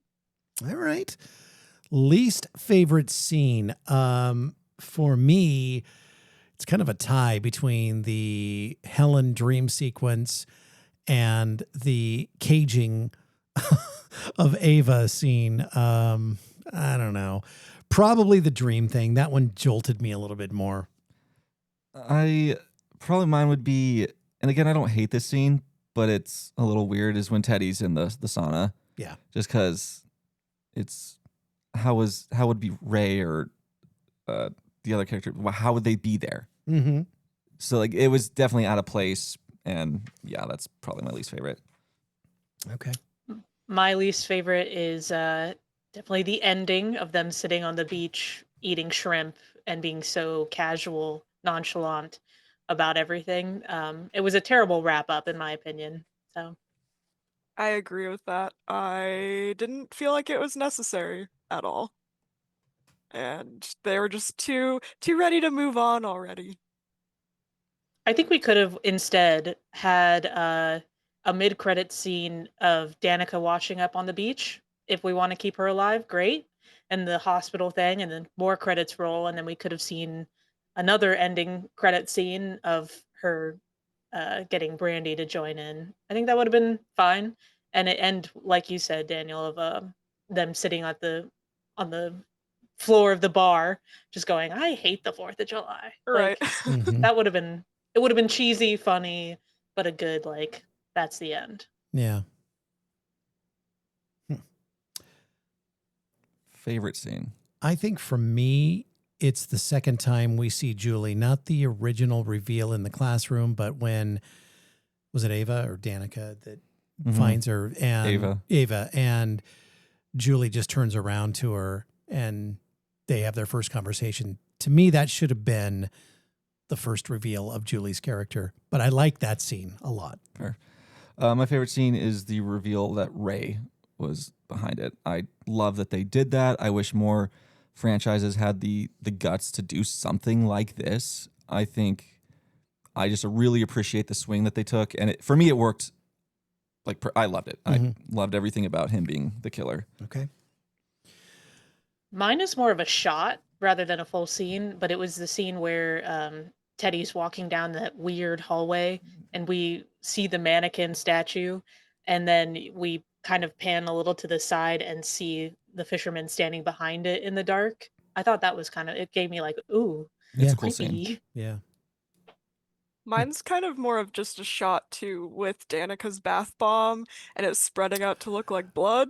That's cool. That was really cool. That was really cool. I was kind of for a minute. I'm like, oh, what's happening here? And then it was like, okay, it's the bath bomb. Okay, here's the fun one. Star grade. 4.5. Okay. Shay. I'm gonna give it a 3. Danielle. At the time, I gave it a 2.5, but after talking about it, I feel like I could give it like a soft 3. Okay. And I'm going to land on a 3.5. Okay. I was I honestly expected worse. I grades from you guys. I think that I didn't hate it. I just felt they went over the top with the nostalgia and the throwbacks. I felt like a lot of it wasn't blended well. Like it felt very much like they had two different scripts and then they just kind of like mashed them together. Yeah. I think if you're gonna make it well and make it fun, and most importantly, though, make it stand on its own 2 feet. Not so much of all of the fan stuff. It was definitely a love letter to fans, is what they wanted, but it kind of came to too much nostalgia, too much relying on other things instead of being the start. Like, if we're gonna reboot it, let's do it, but it has to be done better. But 3, I think, in my opinion, it was still enjoyable in a sense. I was laughing through a lot of it. Right. I think you're right. I respect the fact that they acknowledged the original, but I think they went overboard with it, and they could have done less and focused more on this story. But it is what it is. It's doing well. It's getting mixed reviews. It seems to be a little bit polarizing, but I think more negative than positive. I'm seeing a little bit more negative, and I think the nostalgia thing is hurting it a little bit. A lot of people hate the Rey thing. Yeah. Like they're like, why would you do that? Like, I'm like, I don't know. Why wouldn't you do that? It's new. It's exciting. I don't know. For me, that's not the whole. That's not the turning point for me. It was just too much nostalgia, and they didn't focus on. I think they could have done this better without all of the throwbacks. Rey turning, I'm not sure if I'm a fan of it or not, but it's not what kind of turned me off a little bit. Yeah. Not the one It's thing. too bad, too, because Freddie Prinze Jr. was the one going like, I'll come back if the script is good enough, and I love being this character. And then he's the one that doesn't get to continue on. That's kind of sad. Yeah, it is. But he gets to be the killer. Well, like, that's so fun. That would be a blast. Here's the thing, though. Who knows what they're going to do with him in the future? Look what they did with Sarah Michelle Gellar. I mean, someone could have a dream sequence. They could. They actually could. So, slasher survival tip.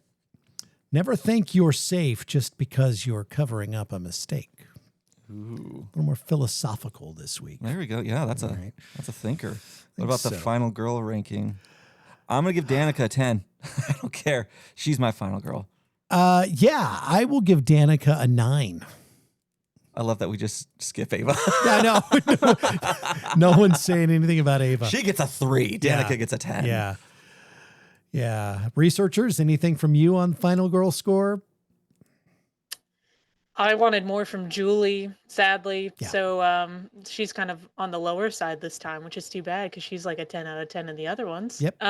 But yeah, sure, Danica, I'll give an 8. Okay. All right. Me too. All right. Perfect. So there you go. All right. I know what you did last summer, 2025. If you haven't seen it, still worth a watch. Yeah. See what you think. If you agree or disagree with us, you can let us know, but we won't respond to you for 2 months because we're going on vacation. That's right. Since this is our season finale. That's why we kind of went deep into this one. Yeah. In the meantime, make sure you check out our friend Courtney and her podcast, Jaunty Haunts. It is all about the supernatural, and Courtney is a self-proclaimed seer. 30 years she has kept this a secret that she can see ghosts. Yeah, so each and every episode, she's either just going to be sharing her own experiences or she's going to have some fun guests come in and tell their run-ins with the other side. It's spooky, funny, and relatable. And so whether you're a skeptic or you're a believer, you're going to find something to love about Jaunty Haunts. And you'll love Courtney, too. She is fantastic. You can listen to Jaunty Haunts wherever you get your podcasts. You do not want to miss it. So we really don't have a scare preview this week since we are getting ready to sign off for this first season. But we do want to thank everybody, all of our listeners who started with us and all the listeners that have signed up along the way. Yeah, thank you. And keep telling people about us because we are coming back in October, the first Thursday of October. I won't tell you what we're doing. That's good. It's a secret. It's a secret. We want you to tune in for that. I want to thank everybody with Opening Kill. I want to thank Shay Astor, Jillian Short, Danielle Hine, and everybody else who has helped put this podcast together.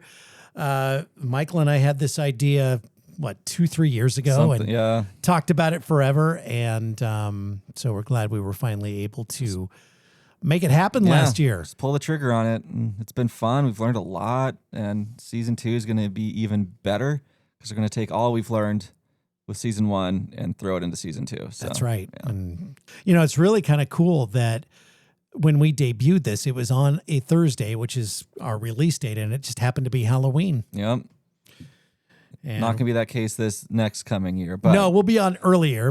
Yeah. But the cool thing is we are going to be doing a special Halloween edition. So we'll have 2 episodes that week. Right. Because I think Halloween is on a Friday. It is on a Friday this year. Okay, so we'll do a little Thursday, Friday Yeah. release. Nice. Yeah, we'll do a Thursday one, then a special Friday one. So going to be a lot of fun. And keep watching us on socials. Yep. You can find us everywhere. Yeah, you can opening killpod on all the socials, and then you can also email us openingkillpod@gmail.com. If you have a suggestion for season 2, just drop it there. Yeah, definitely. Danielle, thank you for being here. Thanks for having me. It was fun. I And said a few things this time. You did? You said it quite a bit. You did. This is You a did. record. It is. Hey. We're keeping score. And Shay, also thank you for chiming in again this week and for being a part of it this year as well. We look forward to having both of you on the show again in season 2. Well, I'm really proud of you guys and honored to be here. So let's do it. All right. So that is it for season 1. We will see you back here in early October. The Opening Kill podcast is hosted by Michael Duran and Brian O'Connor. It's produced by Mystic Cloud Productions. Thanks for listening. And don't forget to subscribe to us on Apple Podcasts, Spotify, or anywhere you listen to your favorite podcasts. Follow us on Facebook and Instagram too. Join us next Thursday for a brand new episode.